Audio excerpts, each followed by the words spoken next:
Against this right back, Charlie's definitely.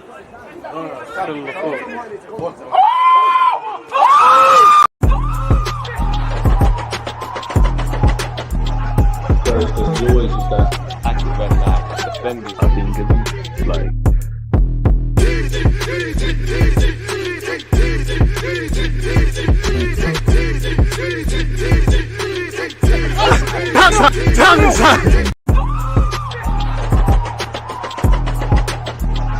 There's always just that active red back defending. I think it's like.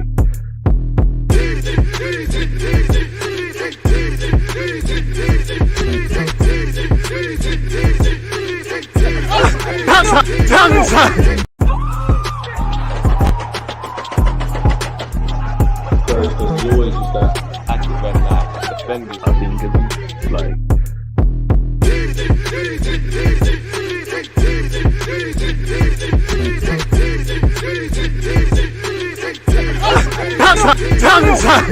People deluded, I'm back again. Come on, Ian. Come on.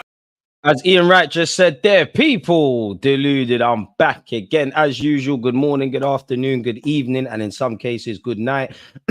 Big up you lot, whether you're on Twitch, YouTube, or Twitter. Again, you make sure you're following on all the platforms. If you're on YouTube, make sure you're smashing the like button, subscribing, and all that good stuff. Now, again, we're going to get into everything that is the topic of this video and all the latest news and all of that. Any comments, questions, etc., feel no sort of way about getting them in. And again, turn on your notification bells, people, because there's a couple bits and pieces to come from myself. Big up DG, I'm a rival, and I enjoyed. I can't quite, I don't want to get demonetized, but I can't. Sorry. Big up DJ, I'm a rival, and let's just say I effing enjoyed that stream with you, Matisse, and Rant's top tier content, hell entertainment. Big up Rant's, Matisse, and yourself, man, and the fact that you're a rival, man. All the rivals rock with me, but the same way it's A's up till we freeze up. I don't know what club you support, but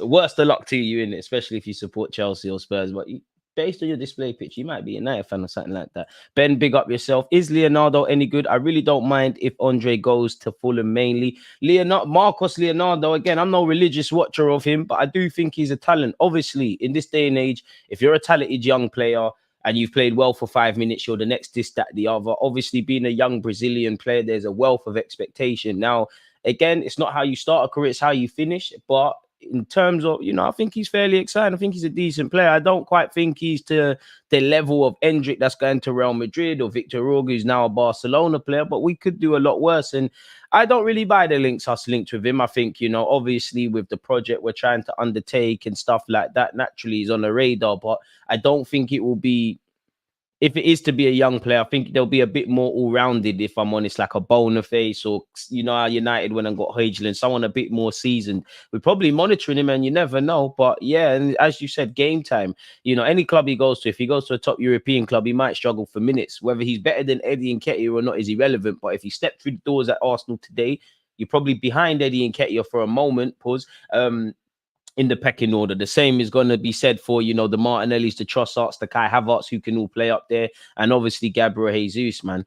But I do see Arsenal getting an 18 to 20-year-old who can be a long-term fix in the 6th position. I'm all for that. In relation to Fulham and Andre, it just goes to show, again, Liverpool did try to get him. Arsenal have been linked with him. But when you look at half of these transfer news, what's actually being said and what actually happens is something different. If he does go to Fulham, obviously, Fulham are in London. It's an intermediate step into the Premier League. You're more likely to play on a regular basis. There's a midfield spot for him at Arsenal Football Club. And where a 6 is concerned, that seems to be what Liverpool's missing. But game time could be limited.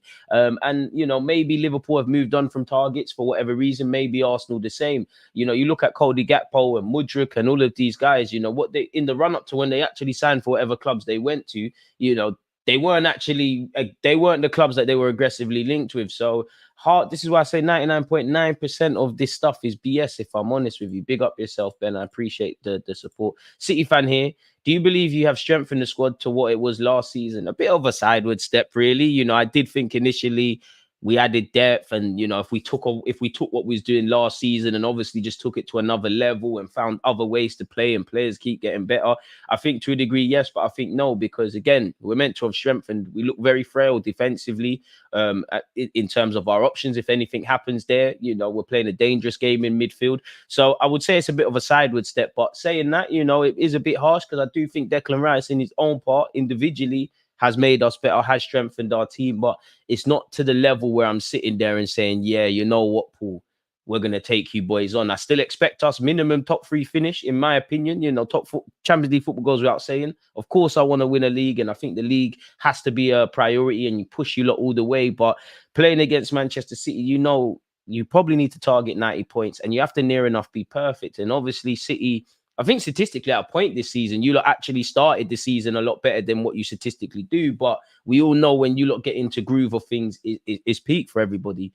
And that's why Arsenal have to chase the illusion of perfection, in my humble opinion. And this is why, beyond the obvious, I'm very upset that we were silly against Fulham. We dropped 2 points within the last 3 minutes or so. We did not start well against Chelsea away at their place, and we're quite fortunate we got a point. But had we have turned up, what could have been said? We self-inflicting errors against Spurs as well. So that's what 6 points dropped. I'm sure, not everyone is going to take maximum points and things like that. But if you're playing City, you need to kind of win those games. Good stepping in the right direction, in that if we want to fight you for a title, we need to be able to play our rivals and take points off you, which we've done. But we still have this element of self-inflicted mistakes. There's still a lot of, the midfield for me as well. I like Odegaard when fit. Obviously, Partey's a quality player. Declan Rice is quality. But there's a hole on the left-hand side, or just in midfield in general, in terms of who starts next to Rice, or, just genuine options. I do think on the face of it, we got 20 odd goals this year, we got 80 odd last season, and I think we need to take that, enhance that, and do that better. But I still think we need a striker that can get us 20, 30 goals, turn some defeats into draws, turn some draws into 3 points. But I'd also say a lot of it comes down to mentality and coaching. I do like what Arteta is doing. I don't think it's been perfect, but I don't think it's as easy as we sign an Ivan Toney, a Vlahovic, or Osimhen, whatever you lot want, through the middle, and suddenly we're going to score goals. Of course, the half chances that have been provided to certain players, these players will probably score a couple, but I still think, we'll be asking more of it, really. I don't think we're creating enough. I don't think we're converting enough. I think we're an improved defensive side, but we're not necessarily a good one. And I think a lot of it is down to the players as well. I think we're in that scenario now, bro, where there's obviously Arteta has to tell them stuff, but there's only so much. You look at City, of course, Pep, it's a fine organized machine and stuff, but you don't need to tell them when they're not playing well. There's just an overall street smartness that I think we need to improve at a more rapid pace. Ryan, big up yourself and big up the Americans, man. Personally, the issue really is just not creating or clinical enough, really, but it's still a 1 step forward, 2 steps back reality. And that's the thing, man, really. It just feels like 1 step forward and several steps backwards, and then we step forward to that spot and whatnot. We do love a project at this football club. Hopefully it comes to something. Let's get into everything that we're seeing in the papers, people. As you lot know, Brazil lost to Argentina, people. The silver lining is I think Martinelli did all right, and Gabriel Jesus played 90 minutes, people. And I was dreading the worst. I was scared, man. Obviously you look at Brazil versus Argentina, and I'm sure you've all seen the social media stuff. It's crazy, isn't it? It's a physical game, and naturally Jesus, it's a physical game. You're coming back from injury, and the way you play, you put your body on the line. You're a soldier in the trenches. It scares me, really. But nice to see he's played 90 minutes. Hopefully him and Gabriel and Martinelli haven't picked up any knocks. And I think, there's at the point of that game, there was a 72-hour turnaround before Brentford. Hopefully they're all right and they can be utilized against Brentford. But step in the right direction where Gabriel Jesus is concerned. He has actually been speaking, and I haven't read this, but the headline worries me to a slight degree. Not one to respond to criticism. Arsenal attacker says scoring goals is not his strong point, wants to help the team. Let's see, before I offer my opinion, let's see exactly what Jesus said. There are things that bother me a lot in the post-2018 World Cup cycle. I was younger. I had a different mind. Today, I am a more mature man, more educated, and a family man. I understand football is a priority for me, and I know I need to be well to do my best, especially in the Brazilian team. There are things that I can't control. I train, I look for, I try, I move, I help the team. The goal is inevitable. I believe it's not my strong point, but I score goals and I'm there to score goals. When I come back, it will happen. It's work. I work silently. I'm not one to respond to criticism. I'm not one to be happy for praise. I won't be anymore. Fair enough, really and truly. About 26 years of age now, Jesus. obviously, Arsene Wenger used to say, you know, 27, 28 is when strikers start to come into their own. But I think we've kind of got to do to Gabriel Jesus what Manchester City did, you know, and actually Zinchenko, in that they're great players to have in the squad, key players, strong players, can play a lot of games, but evidently Jesus doesn't score enough goals. And, you know, you can kind of get away with that with the quality City have. You can't really do that at the Emirates Stadium. You know, I do like the fact that we score goals, but it is quite volatile in that, you know, Saka has dropped double figures last 2 years. Martinelli had his first standout season in that regards. Trossard has the capacity to score goals. Odegaard brought something to the table last season. But with the exception of Saka, because he's done it for 2 years, these lot all have the ability to score goals. Would you necessarily smash the like button, people? Describe them as goal scorers. And at 26, I think we've probably got to accept Gabriel Jesus for what you are, in that, you know, you're very selfless. Your link-up play is great. You're a bit of an enigma in that the difficult finishes you make look easy. The easy finishes you make look hard. He's a quality player, and I'm happy to have him here. But at 26, are you going to... I hope so. And it's a weird one because I don't know why Gabriel Jesus isn't a man that can get 20, 30 league goals potentially in the Prem, because you've got the ability to, but for some reason it's not there. And I do think to a degree strikers are born. So at 26 years of age, is this what we're getting? A bit like with Zinchenko, I think you could be a great player as part of the squad. You can play as an inverted fullback. You could potentially play in midfield, but a guy that I rely on if we're trying to win titles, get to latter stages, I don't think he's strong enough 1v1, if I'm honest. Yep, Sterling is an amazing player. Both him and Jesus is an amazing player. Both him and Sterling. Was sad to see him go, but yep, not clinical enough. And that's the thing. We're taking guys that we always do this thing at Arsenal. Like, we take decent squad players, rotation options, and then we make them first team regulars or key men, and they do perform. They do their job, but ultimately you see why their role was their role at their former club, and that was the big carrot of bringing Gabriel Jesus to the club. Really, and I love what he's brought. You know, he's tenacious, mentality spot on, winning mentality, all of that sort of stuff. Quality player, you know, does all these things. Gabriel Jesus has been a great signing and is a great player for us. But the whole carrot was, you're going to play up front. You're going to be that goal scorer. And as I said earlier, I don't think we're creating enough chances. So even if we got someone better than him, they might get 15 goals. But if we started creating, they might get 30, sort of thing, people, is what I'm alluding to with that. It's not that you can't carry the team because you've done it, but you're not really carrying the team. We need a bagsman, really, and Jesus isn't that. And I don't know what it is. You know, it's down to Mikel Arteta. I don't know. You'd have to speak with Pep, all them City coaches, all the Arsenal coaches, the Brazil coaches. And yeah, man, I think Jesus should just be a versatile player for us. You could get games up front. You could thrive up front, but we just need the bagsman, man. Prediction for our game against City on Saturday, I'm saying 3-1 City. Probably too early for predictions, man. What's it at City's place? Because the thing is, Liverpool might surprise, you know. Like, I'm going to go 2-1 City, man. Out of all the Arsenal content creators, my guy, you are number one. Humble, respectful, and good vibes. Deserve more respect and views. It's unreal. What a guy. Good luck this season. Appreciate that, man. Appreciate that. It's comments like that, Paul, that keep the guy going. One day, man, you can't be underrated forever, man. At one point, Mo Salah just had dreams of being a professional footballer in Egypt, and he's now become one of the best Premier League footballers that Liverpool have seen, and actually the Premier League. And he's won a bunch of stuff. So we just keep going, man. So yeah, City are at home. It's a 12:30 kickoff. I don't know, man. I don't think you can bet against Liverpool, City, and I don't think Liverpool are in the best of form by their own current standards. But I think, do you know what? 1-1. It all depends, man. You're gonna have to ask me that on the day. I will be doing a watch along for it. That's the techie one, man. Because if anyone, I know Arsenal have beat City, I say finally, we won the English Super Cup. I had to throw that in there. If anyone's gonna, define the odds, it would be Liverpool. I'm gonna say a draw. I don't know, how many players from both teams are fit, who's carrying knocks. Obviously, international break. It's 12:30. I'm gonna stick to my prediction of 2-1 City. 2-1 City, man. But it could be a draw. I'm worried we need to be perfect, otherwise Liverpool can hurt us. And the thing is, Liverpool are mentality monsters. They bear on it for no reason.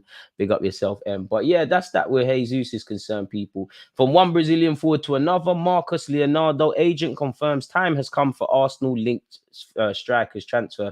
And he is at 20 years of age, people. And he has been linked with Arsenal and Man United, also Newcastle and Roma, and probably a bunch of other clubs. His agent, who's the same agent as Haaland, has said, Already in the previous transfer market, we had the possibility of being sold. And he went on to say he agreed to stay because he wanted to help until the end of the season. He didn't want to leave because it wasn't the right thing to do. But the time has come to move. He wants to have European experience, and his time will come this winter. Again, it doesn't necessarily mean he's going to move in the winter, but that tells you that, you know, their time has come really to move him on.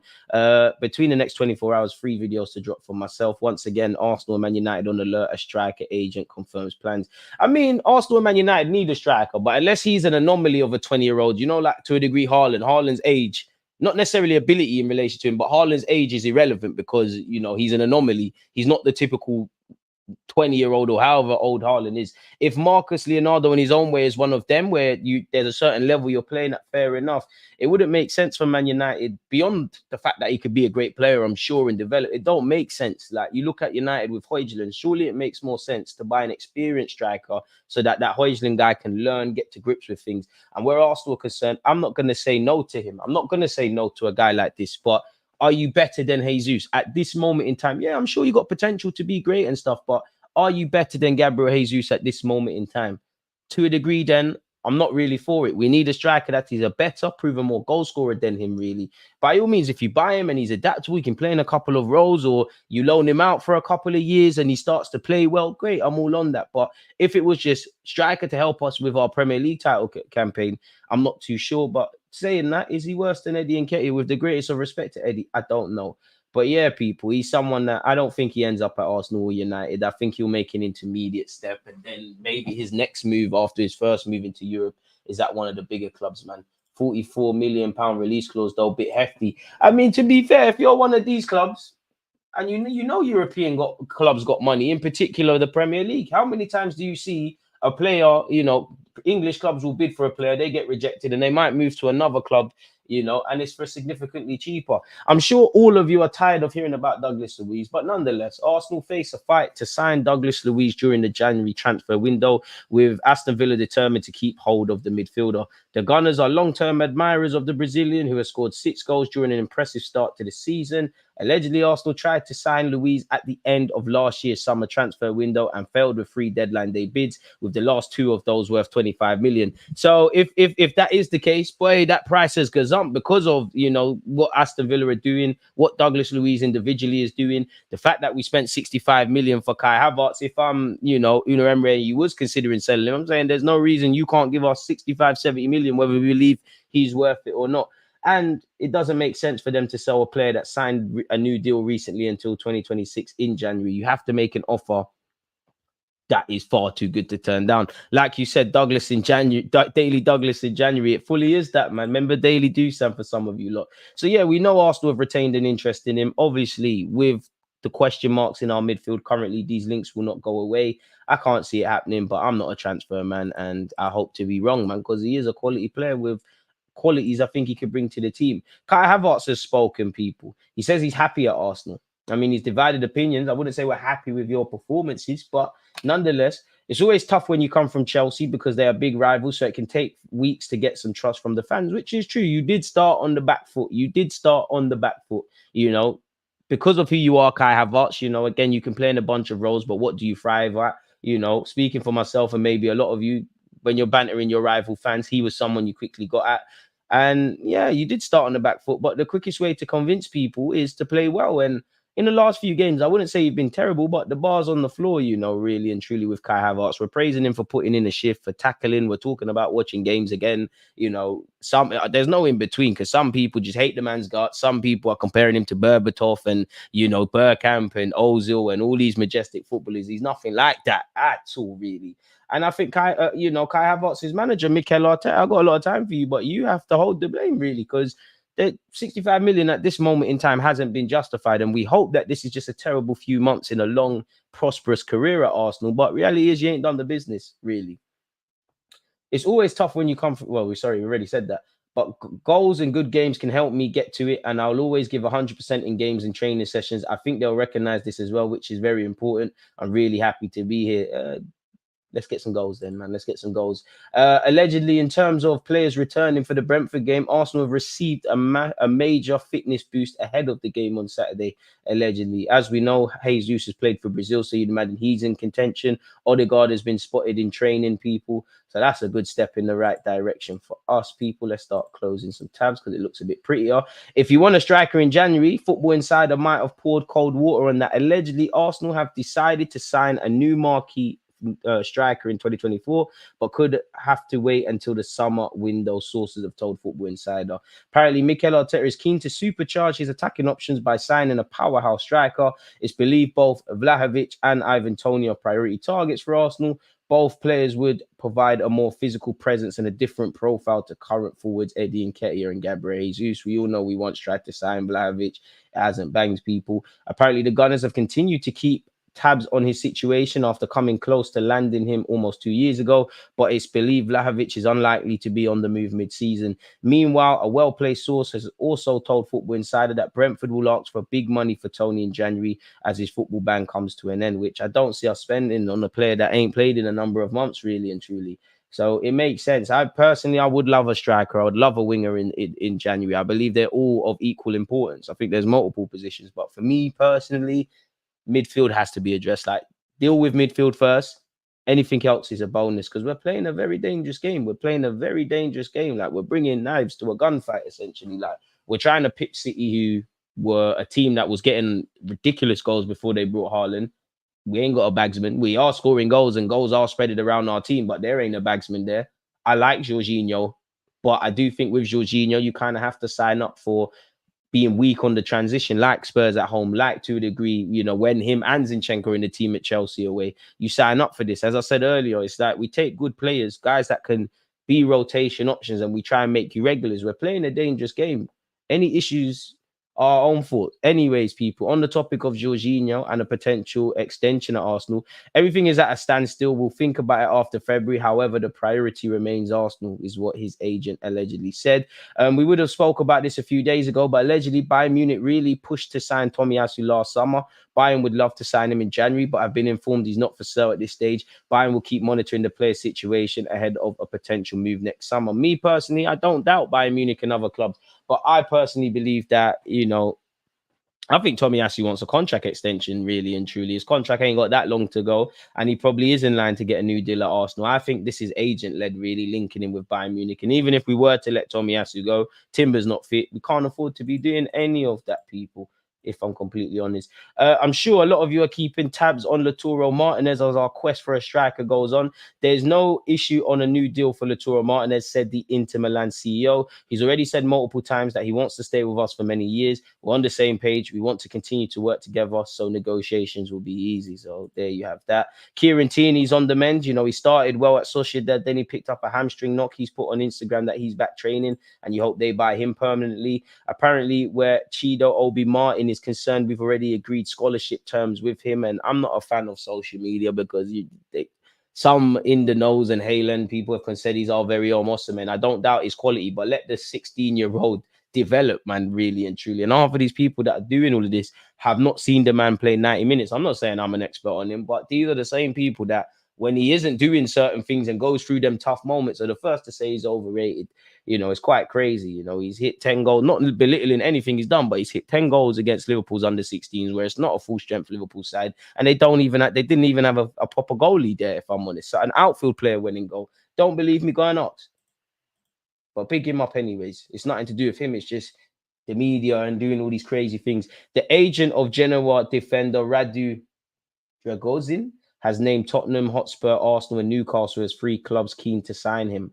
Let's see. That could be him talking nonsense, and he goes to another club. But nonetheless, he has said on the Genoa defender, I've been in London for quite some time, and have almost weekly meetings with important teams. We're getting closer and closer. I talk to Newcastle, Arsenal, and Tottenham. I also have messages with them, conversations. There are teams that ask about Draguzin. Now, having conversations don't mean anything, really. It doesn't mean any of these clubs are looking at you. Sometimes, it's not always clubs going out to find players. Sometimes agents put them at the hand of clubs, like what we saw when Trossard's agent spoke when he signed for us, really.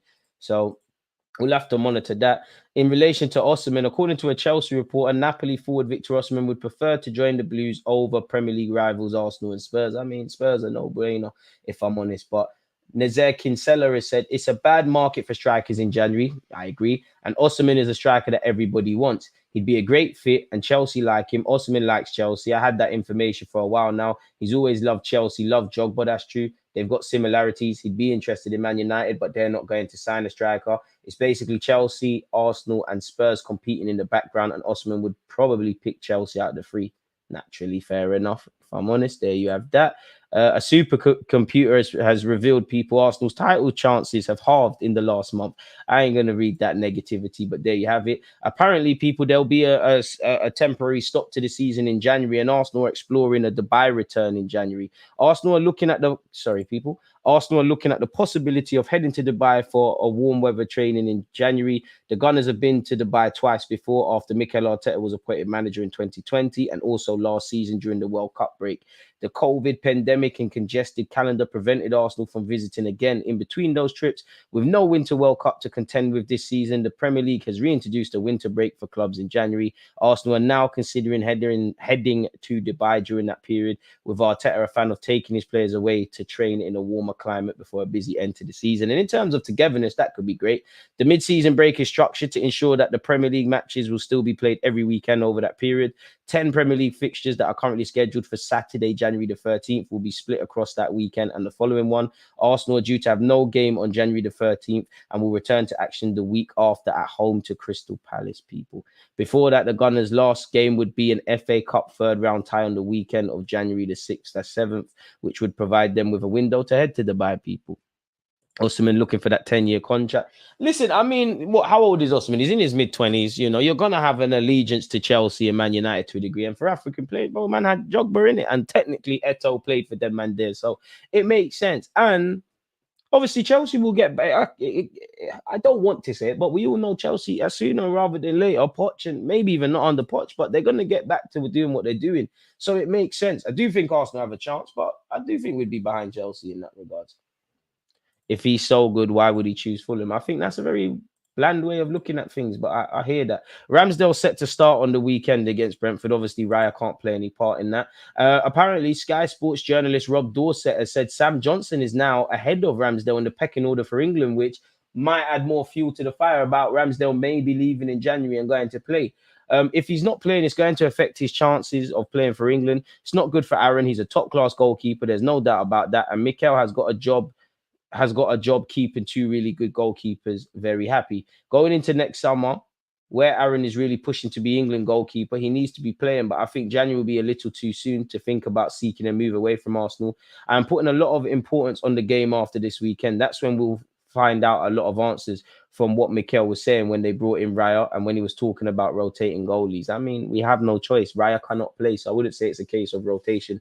We'll have to wait and see after the game, but Aaron is too good to be number two. There's no doubt about that. Fair enough. And then he said, surprisingly, I think Sam Johnson, again, being around the camp, I get the impression Southgate and Steve Holland really like him. They've been really impressed by his performances, and they've got issues around Aaron Ramsdale. I wonder what those issues would be. Smash the like button and subscribe if you haven't. For me personally, I think Ramsdale's a brilliant goalkeeper, and I don't understand why Arsenal will not play him ahead of Raya. But the fact he isn't playing regularly is a problem. It's a problem for Southgate more than if Maguire is not playing a lot, for example, because goalkeepers have to be playing. This is why I think Ramsdale's position is under threat. I don't necessarily agree with that, with Calvin Phillips getting called up. But anyways, it's a bit of a surprise that Pope is back from injury and still not being included. But again, it's testament to how highly rated Johnson is. What surprises me and disappoints me a little bit is that Southgate sticks with Pickford for every game. He's prepared to drop his captain, Harry Kane, to give Ollie Watkins a chance, but he does not drop Pickford to give Johnson a chance. I hear that, if I'm completely honest with you. But I'm not going to lie, I'm by no stretch of the imagination Pickford's biggest fan. But I think a bit like, to a degree, Harry Maguire, they do all right for England.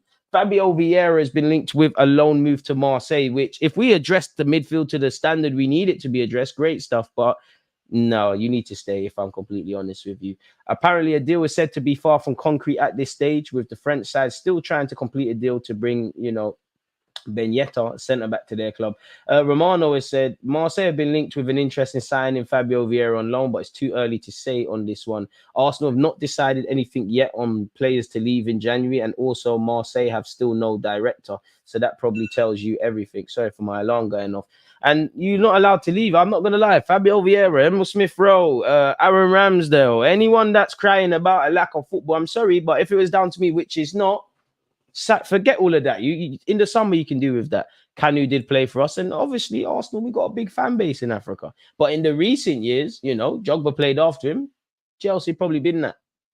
Fabio is staying, got no depth right now. Last season, while Napoli being financially okay for the most part, wasn't there a clause where Brentford allowed Raya to play against his parent club? That was in the cup. In the Prem, there's nothing they can do about that. Southgate is such a hypocrite. Game time never been an issue for him regarding Calvin Phillips and them, but Ramsdale is where he draws the line. Said it once, say it 1,000 times before. This myth that any big club can cop Osimhen for anything less than 120 million euros needs to stop. He was purchased for 75 million euros and helped Napoli win Serie A. The only thing that would boost anyone trying to buy Osimhen for me, it all depends if he goes and signs a new contract, because he's contracted until 2025. I don't know if there's an option for another year. You'd imagine there might be, actually. They're going to have to get rid of him in the summer, or, you know, the next season, this time next year, heading into the end of the year, you're playing a very dangerous game with someone where you can make a lot of money. And as you said, Napoli get these players and sell them for a decent amount, but Napoli had to spend the bag on my man. So it is what it is. Osimhen, get your bread, generational wealth, wouldn't blame him. Yeah, I mean, if he doesn't go Arsenal, I'd love for him to go Saudi or something, 100%. Them man annoy me. My man hasn't even done his GCSEs. Let him develop. Guys don't know in the youth league he's missed some chances. Let him develop. He's got money, as you said, because we did the watch-alongs, you know. He's got a lot that he needs to develop on, but, you know, you expect that at 15, 16 years of age. And I think that's the biggest problem with world football, you know, all the way from 15 to about their early 20s. Everybody says you're the next big this, that, the other. And everyone forgets, you know, if you want to be a Michelin star chef, you're going to struggle you need to learn how to boil a potato and peel it, and you're going to cut yourself and stuff. Everyone wants to gas these players and thinks that, you know, you go to that level. And from, let's say now, from 16 to 20, from 20 all the way to 35, you never have a bad game. You score 1 million goals. You don't do any of this. You're overrated. You know, everybody's a generational talent and things, but it's crazy. I'm not watering down his thing, but it's crazy. Get Jimenez, 87 million. I think the striker thing for Arsenal, unless there's a market opportunity far too good to turn down, like if they went and said, you know what, Toney, we'll let him go for 40 million. I think a striker is a summer thing, if I'm honest. Arsenal got money-wise stinginess. I hear it, but just because you got money don't mean you should spend it all, really. And I do advocate for value, really. It's not my money. Why not? Peeps were comparing Mudryk to the next Neymar. I mean, to be fair, that was his sporting director at his former club, really, and he hustled. Who do you lean more towards us signing out of Vlahovic and Toney? P, it's a techie one, you know. It's a techie one because if you look at Vlahovic, Mikel Arteta, you aggressively went for him. It might not have worked out. You went and got Havertz in it, but if you were scouting him and you genuinely tried to get him, so you must know his strengths, his weaknesses, and how we can improve him, how he ties into the squad, how he obviously scores goals, but all the other aspects you want from a striker. Obviously, he's 23 years of age. Toney's turning 28, so there's a 4 or 5 year window, if my maths is correct, and, you know, more longevity in that. I do like him.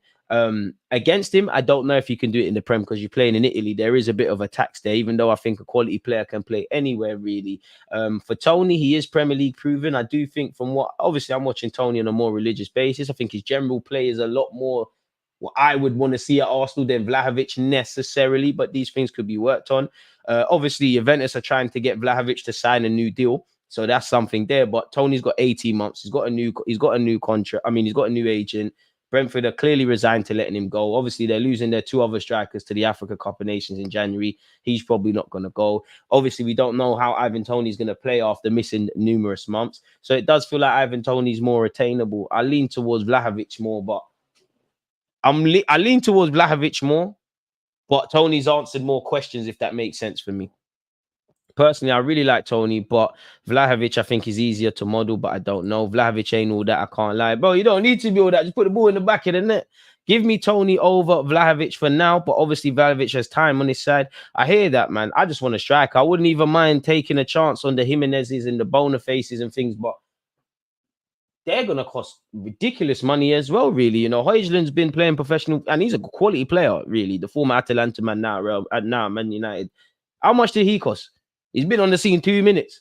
So it's not even about value for money anymore. It's literally just about what you can hustle, man. Allegedly, Chelsea have the upper hand on Arsenal in the race to sign Brentford's Ivan Toney, people. Well, that's conflicting because reports before said Ivan Toney prefer a move to Arsenal.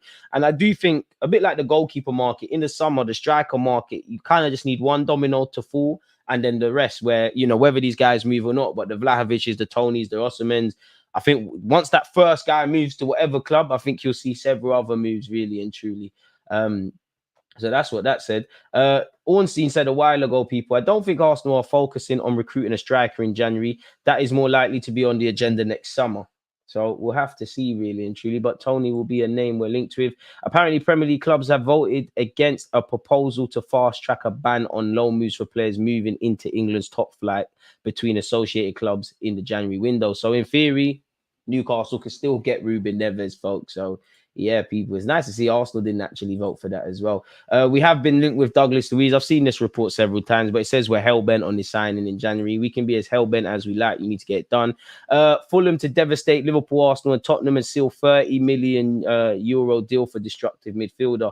Fulham look poised to stun a trio of more heralded Premier League rivals. I don't think you can include Spurs into that, but it looks like Andre could be set to go to Fulham. Apparently, Fulham have reportedly placed a $30 million offer for him, so it seems like they could get him. Arsenal, Spurs, and Liverpool have been known admirers, people. So best of luck, really, and we'll have to see if it's an opportunity missed, like where you look at Maddison at Spurs and Kudus, and he ain't kicked a ball for Chelsea, but Lavia, you know, these are things that I hope Kai Havertz shows his quality, but these are options and things and maybe other even Fufana, who scored a banger for Spurs, definitely not for Spurs, for France the other day.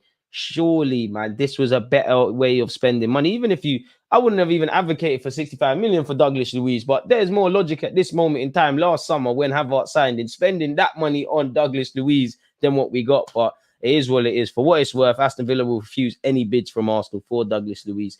Everyone's got a price, but are Arsenal going to pay that price? I don't know. We've gone over that Jorginho stuff already. Juventus are hopeful that Vlahovic will agree to sign a contract extension at the club despite interest from Arsenal and Manchester United, folks. Liverpool have been linked with Moscardo of Corinthians, although my information is that both Chelsea and Arsenal have shown far more interest in the 18-year-old than Liverpool had. That's what Neil Jones said, people. I mean, he's going to be linked with everyone.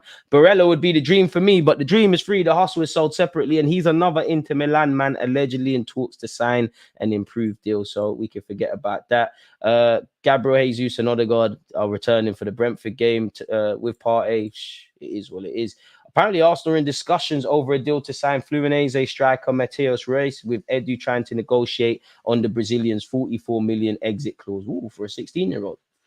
But saying that, is it Estalvio Willian? I've been paying attention to the under-17s World Cup. He looks good, if I'm honest. Let's scroll all the way down to the actual things that make sense. The 16-year-old has a hefty price tag exit clause and is rated as one of the brightest prospects in South America. I mean, I can't see us spending 44 million for a player that would have to wait 2 years before he even makes that move, and a lot could happen. Arsenal have done their research on him and are looking to prize the striker away from Brazil. Edu does feel the current asking price is a little steep on the side, and the Gunners sporting director is trying to negotiate a deal on significantly reduced terms. Apparently, Real Madrid, Liverpool, and Manchester United have all been linked with him as well. So that's something we're going to have to watch. And apparently, Timber is not expected to play again this season and is a doubt to make the Netherlands Euro 2024 squad. Allegedly, people, which we hope is not the case, people, because some reports have said it looks a bit more positive in him returning sooner rather than later. So we'll have to see, man. But that ends what we're talking about. Do me a favor, people. We don't have too long to vote for the football blacklist. So yeah, man. Again, as you can see, all you got to do is nominate the guy, put my email in there, and yeah, there's a link for that. You know, if I don't promote myself, who won't promote the guy? And in relation to other content, big up Ransom Matisse, that should be coming out this evening. Make sure you're getting your fix of that. Big up to Bav, Sammy, and Amenya as well, because we spoke about Ramsdale and his dad and him versus Raya. That should be out at 5 p.m. today. And there's definitely something else. Well, that's tomorrow, but I've done 2 videos on my opinions on some of our youth talent people. One's going to come out tomorrow, one on Friday. So yeah, make sure the notification bells are on, folks, man. It's as simple as that. DJI, I big up Zims. Make sure you're following him on Twitch and tell him to send me some tactics so that we can win stuff. I went out of the Europa League in Football Manager to Fulham, mate. And on the topic of Football Manager, 4:30 to my Twitch ones. DJI, I agree with Vlahovic would be a great signing. I think that Brentford will overprice the Toney thing. Bless up. To be fair, I hear you, but I personally think they'll let him go in the summer. Now they're gonna want a decent fee, but they don't want him to go because they need players because they're gonna lose some. They probably think, Toney, you've got to stand by us, really. You know, for all the talk, are Chelsea, Arsenal, and anyone else that wants a striker, are they going to aggressively pursue one in January or wait till the summer? I think they're sitting there and saying, you know, if we can get Toney to agree a new deal with a release clause or a gentleman's agreement, great. If not, you know, play your heart out for what's left of this season, and we'll wish you all the best in the summer, really and truly. And again, he's got 18 months left on his deal. I have 12 months from the summer. If he runs down his deal, it could be great for him. It won't be good for Brentford, man. What's the details, man? Need to put in for the nominations. You need to use my email address, really. That's it. And obviously, just put Deluded Gooner, and it's just going to ask you, you know, why. Obviously, you don't know why the guy should be nominated for that, innit? But yeah, use that email and thank you in advance, Zims, for that. Toney, maybe 80 million is not bad. Maybe 90. But in the summer, can they really ask for that? Really and truly, can they really ask for that? I'm not too sure, man. Sign a striker with pace, not Toney. I wouldn't say Toney's blisteringly quick, but would you say he's slow? I wouldn't say so. Toney won't do anything, sign a proper striker. It's a sticky one because whoever we sign has to take the squad to the next level. Anyone else is a sideways movement. I hear that. I like Sesko a lot, really. Will we be able to prize him away? I don't know. Arsenal are going to have to spend. A proven killer up front will make you dangerous. Toney is the only option. I wouldn't say Toney is the only option. Most attainable striker for a lot of clubs right now because his contract and all the stuff we've spoken about. But yeah, Vlahovic comes with pedigree, I'll say. I think he does come with pedigree, but then when I break it down, because I agree with you, what pedigree? Like, I like the fact that you're Serbian, you've come from Partizan's academy, them kind of academies and them kind of regions, they're cerebral with it. And yeah, he's playing for a top Italian club and he did do his thing for Fiorentina, but like beyond that, what pedigree is there really? It's the only thing I could knock with Vlahovic. I'm not necessarily convinced with his general play, man. One love for that. I thought Andre was really close to signing for Fulham. He is, allegedly. But until people are holding the shirts, honestly, nobody knows anything. Until they're holding shirts and lying and saying, yeah, me and my dad used to watch Arsenal, Fulham, Chelsea, Man United videos as a kid, anything can happen, really and truly. And again, 9 times out of 10, like Andre, he was aggressively linked with Liverpool. For whatever reason, Liverpool might have thought the finances weren't right. They might have had concerns. They might be trying to do other things. There might not be money to do what they want to do in January. They might have to dedicate finances to other places, a bit like everyone. But Andre, it was all Liverpool. Then it became Arsenal.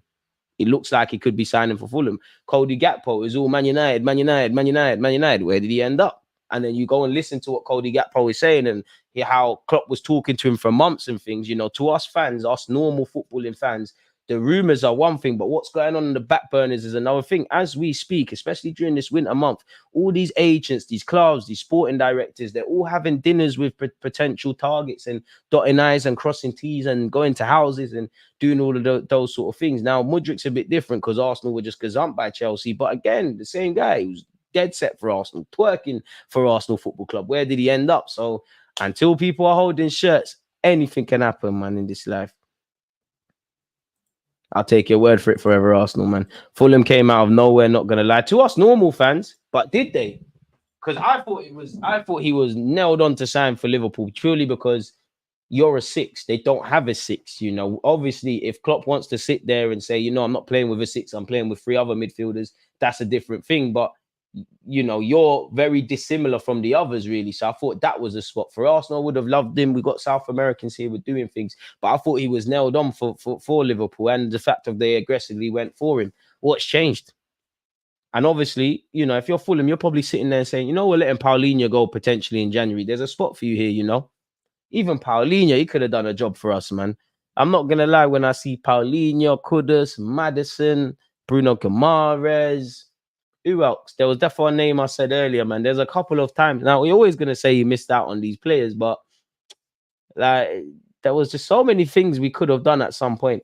What club is the most attractive club in Europe? for me, Real Madrid, like historically, there is Real Madrid, Barcelona. You know, I'm not gonna say the club in the same league as us. I would say Real Madrid. Real Madrid, you know, it's a bit like you don't need to know anything about boxing to know who Muhammad Ali is, or music to know who Bob Marley is. You know what Real Madrid's about, really. It's a glorious club. Currently, you know, I wouldn't say respectfully to City. You know, it's not the most historically prestigious clubs. But when you're doing what City have done, won the treble with the players they've got and a goal in Pep Guardiola, that has to be one of the most attractive propositions. You get 2 in 1. Now, obviously, you as a professional footballer, you sign for any club. You should want to improve as a footballer and things. But winning stuff, learning from Kevin De Bruyne, Bernardo Silva, we'll be here all day talking about them City players and Pep Guardiola. I always say Pep, it's like footballers, they go through life. You go through, you know, nursery, primary school, secondary school, middle school, university, whatever. Everything that you think was important about football, everything that they've told you about football, Pep gets you through the door. And not all the time, but he probably sits there and says everything anybody has ever told you is a lie, and Pep just strips it all back, and changes your thinking on football. So that has to be very attractive to want to improve. This is why I rate Haaland, because Haaland's made the right moves, really and truly. You know, you go back to that under-20s World Cup where he badded it up. A lot of teams probably wanted him in that regards, but he went Salzburg quickly. He went Dortmund quickly. You know, Dortmund, you like to sell players for a profit and develop them. Cool, let's do what we're doing. Bellingham did the right thing as well. Now I'm going to go City. I'm going to win a bunch of stuff in the Premier League. I'm going to learn from Pep Guardiola. And then I'm going to cut really and truly in it. Like, obviously, I don't think he's going to be at City his whole career. I don't know when he leaves. But once you've completed life in England, by all means, go Real Madrid, go Barca. And when you see the way City kind of structured the deal initially, it's like, we know you want to go Real Madrid or Barca or one of them clubs in Spain, but come here and do this thing for us at the moment. I think Arsenal should sign Pedro Neto. Would love him, but unfortunately he's injured at the moment. You know, would be a great option instead of Saka, or competition for Saka. Has shown he can thrive off the left. We've wanted him for a while. You know, last time I checked, I think I had 7,000 videos, 8,000 videos on YouTube. It's crazy. But one of them was me talking about Pedro Neto when he was at Braga and Lazio. So I've been on the case, man. Pep is our greatest attraction. It's just like, but you got Pep in it. Like, it's Pep. Who wouldn't want to play and learn from Pep? That's why I can't even diss Calvin Phillips. I get it. Like, you knew in your heart you're not playing that many games. I must admit, and he probably must admit, probably thought you'd play a lot more games than you are currently or have at this moment in terms of appearances. But you know, you've got the best job ever, innit? You barely play, you get called up for England, you're winning a bunch of stuff for City, but you're learning from Pep. That's something to tell your grandkids. The greatest ever manager potentially in the history of football. I used to work with him on a day-to-day basis. I would love Mbappe to the carpet, man. If he wants a real challenge, he'll come and try help us pip a few trophies away from City. Everyone can go Madrid and all these things, man. I love Mbappe, man. Pep improves you a lot, man. People are onto Grealish. Southgate used to say, oh, Grealish, he can't defend, basically. Now look, really. And I can't blame Grealish. Naturally in life, you want to be a part of something that's winning stuff. Who's going to win more Champions Leagues in the upcoming decade, City or Madrid? My guy, a decade, what's that, 10 years? It's 2023. I don't know by 2033. I don't know, my guy, man. I don't know, because I don't know. I'd have to say Real Madrid, because Real Madrid. I still think City will be competitive, but I do think when Pep goes, I do think everyone else in the league will have a chance. I don't quite think it will be, they'll still dominate. They'll still be the guys in that, but I don't think it will quite be this domination that City are going through. I think they will still do what they're doing, but when Pep goes, I think it's a bit more of an open season. And to be fair, I forgot his name, but the former Barca executive that's at City, rumors say he's going to walk when Pep walks. And when you look at Pep that's why, as much as I'm sure if you're a United fan, you would have wanted Pep at your club. One of my biggest gripes with Arsene Wenger, as much as I love the man, is when these Klopps were available at Dortmund, when Pep was there, like, you didn't step aside. Like, we could have done something there. But then when you deep it, how much would Pep Guardiola have thrived at Arsenal? The strength of Pep is not work. Obviously, at Barca, it's Messi, but he changed Messi's game. Pedro and Busquets and all these guys come out of nowhere. But I don't even use it to diss Pep, but Pep needs money, innit? Like, he's a Michelin star chef. You need to get him the best ingredients from all over the world, innit? Arsenal are not doing that. Man United are not doing that. So, Pep is allowed to thrive, because as much as Pep wants to be a winner on the pitch, everybody connected to City off it wants to be sick. That's why they've got first class facilities. They get the best players from all over the world at all ages. You know, they even pick up the best kids in the country, really and truly. How much time do you watch a City play and say, oh, he's a baller? The commentator will say, yeah, he was at Luton or he's at Bradford and they took him. That allows Pep to just focus on football. You look at, you know, Arsenal structure at the time, to a degree now, but at the time, and United's at the time, sorry, the illusion sounds better than probably reality. What would have happened, if I'm honest? When Madrid gets a striker, boy, when them charges hit, it's over for City. They're gonna bust case, man. You look like Frisco.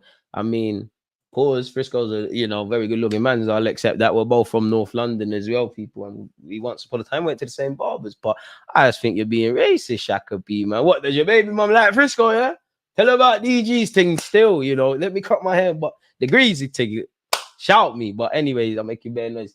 Do you think Liverpool's the best option for Mbappe because he wants to play left wing? I think he's got his heart set on Real Madrid. But if Liverpool messaged you, you got to listen, innit?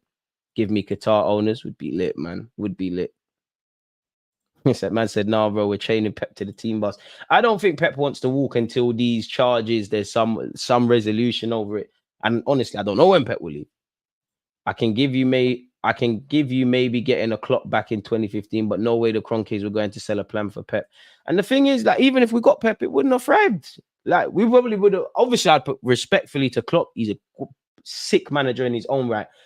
Klopp would have probably been, I would have wanted Pep, but Klopp would have probably been better for us because he's shown he can work with, he's more on working kind of what he's got in front of him and performing miracles. You know, if you give Pep certain good players, he will do greatness sort of thing. But yeah, man, you can't help but be jealous of what City are doing, especially for me in my 28 years. If you told me in primary school, back when I used to be called a glory hunter for supporting Arsenal Football Club, if you told me that respectfully to City, the team with Danny Mills that I used to see Omri turn, all kind do all sorts of breakdancing, that they would do what they did, I'd say you're either a liar or you're smoking something special. I can't believe it, man.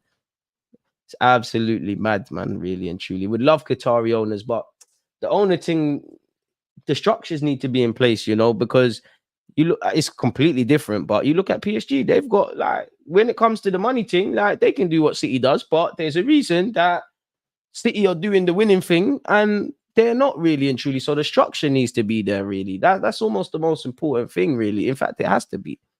It has to be. I hope City don't try to snatch Arteta, pardon me, to replace Pep. You know, you do read reports that they're still monitoring Arteta, company. You'd imagine, you know, if Arteta walked tomorrow, and I don't know if he'll be the right fit, and he probably will manage Real Madrid or Liverpool or Bayern at one point. I can't lie, I'm liking what Xabi Alonso does, you know. To be honest, serious question, who would come to Arsenal as next manager if Arteta leaves? Slightly answered that, potentially Xabi Alonso, but honestly, I don't know. I do like De Zerbi. I don't know if it'll be the right fit. And right now, Brighton, they're getting away with it, you know, like they're looking a bit booky right now, you know. And you know what? I rate De Zerbi because he's done one thing that Arteta couldn't. Make some very critical comments about referees and not get hit with no charges. Like, it's crazy. There's one rule for one and 25 for others, but we're supposed to be hated. We're Arsenal, word to George Graham. But with that, though, people, I'm going to love and leave you lot. In an hour and 8 minutes, I'll be back on Twitch because we've got our last game of the Premier League season. So let's do that and let's get some signings in. Again, there'll be some videos coming out at 5 and 7 p.m. from myself. As usual, big up you lot across YouTube, Twitch and Twitter for being here with me. Questions, engagement, all that good stuff. As the Premier League moves on, don't forget, weekend, we're going to watch a bag of football. We're definitely watching Liverpool City. 100% we're watching Arsenal Brentford. If there's time, you know what, we could probably squeeze in Newcastle, Chelsea. And I'm sure you got Spurs, Aston Villa on Sunday. So, yeah, we'll cover those games, man. We got a lot of making up to do. But, yeah, you lot stay blessed, stay safe. With it being the midway point of you lot's week, whatever your goals, hopes, dreams, ambitions and that stuff, I wish you lot all the best. And I hope you and your loved ones stay in good health. If you haven't subscribed, then smash the like button. Do such. Peace. There's always just that accurate red line. Defenders, I think, it's like... Easy, easy, easy, easy, easy, easy, easy.